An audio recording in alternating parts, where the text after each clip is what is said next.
चलिए आगे बढ़ लेते हैं। अब आपको बताएं, जो आरक्षण के मुद्दे पर बीजेपी नेता सुब्रत पाठक ने न्यूज इंडिया के संवाददाता आंचल यादव से खास बातचीत की। चलिए आपको सुनवा देते हैं। बीजेपी के पूर्व सांसद सुब्रत पाठक साहब हमारे साथ बातचीत करने के लिए। हम देख रहे हैं कि आजकल आरक्षण को लेकर जगह जगह प्रोटेस्ट हो रहे हैं और कहीं ना कहीं आरक्षण हटाओ का जो नारा है वो दिया जा रहा है। देखो, इस देश में लोकतंत्र है और लोकतंत्र में सबको अपनी बात रखने का अधिकार है। लेकिन सरकारें सभी चीज़ों को देखते हुए कि देश में अराजकता ना हो और कोई गंभीर स्थितियां ना पैदा हों, तो इसको लेकर सरकार निर्णय करती है।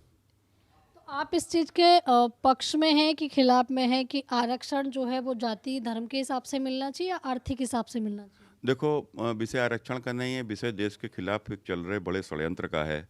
इस देश को जिस प्रकार से तेज आर्थिक दौड़ देश लगा रहा है और धीरे धीरे जो प्रधानमंत्री जी ने 2047 तक भारत को विकसित भारत के जो संकल्प लिया हुआ है, उससे उस पटरी से गाड़ी कैसे हटे, तो इसको लेकर विदेशी ताकतें भी कि भारत की आर्थिक प्रगति रुके, भारत में अराजकता उत्पन्न हो और भारत 1947 के जैसे और विभाजन भारत में हो, तो इसको लेकर ये तमाम प्रकार के कुत्सित प्रयास किए जाएंगे, किए जा भी रहे हैं। इसी को लेकर कभी शाहीन बाग आंदोलन होता है, कभी जंतर मंतर पर पेपर लीक आंदोलन हुआ और उसमें जिस प्रकार से अपराधी आए, तो ये सब हमने देखा है। और जिस प्रकार से आज आपने देखो कि आज आरक्षण के नाम पर जो लोग आ रहे हैं, मैं इसका विरोध नहीं करता, लेकिन निश्चित रूप से मैं एक बात ज़रूर कहता हूँ कि आज आरक्षण के नाम पर यदि ब्राह्मण इस आरक्षण का विरोध करता है, तो ब्राह्मणों की संख्या देश में कितनी है? यदि छत्री करता है तो छत्रियों की संख्या देश में कितनी है? यदि बनिया करता है तो बनियों की संख्या इस देश में कितनी है? लेकिन जिनको आरक्षण नहीं मिल रहा है, वो सबसे बड़ी आबादी मुस्लिम, जो इस देश में 20% आबादी लगभग है, वो 20% आबादी ना तो आरक्षण मांगती है ना आरक्षण का विरोध करती। तो क्यों? वो क्या करते हैं? उनमें से कुछ कट्टरपंथी जाकर जो सवर्णों के बीच में जाकर समझाते हैं कि तुमको आरक्षण नहीं मिल रहा, और एससी के बीच में जाकर समझाते हैं कि तुम्हारा आरक्षण सवर्ण छीन लेंगे।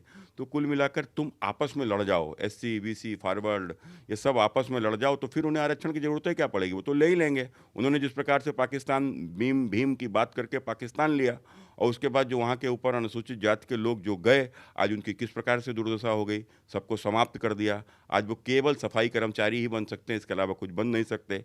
कुछ इसी प्रकार की स्थिति हमारे मुस्लिम बाहुल्य कश्मीर राज्य जो बना था, तो 1950 में देश के सभी राज्यों में संविधान लागू होने के बाद आरक्षण दिया गया, विधायिका में आरक्षण दिया गया, नौकरी में आरक्षण दिया गया, लेकिन 370 के चलते हुए कश्मीर में आरक्षण नहीं मिला, ना विधायिका में आरक्षण मिला और ना ही वहाँ के ऊपर किसी प्रकार की नौकरी में आरक्षण मिला। बल्कि वहाँ पर यदि कोई अनुसूचित जाति का व्यक्ति यदि सफाई कर्मचारी है, तो उसका बेटा पढ़ लिख कर डॉक्टर नहीं बन सकता था।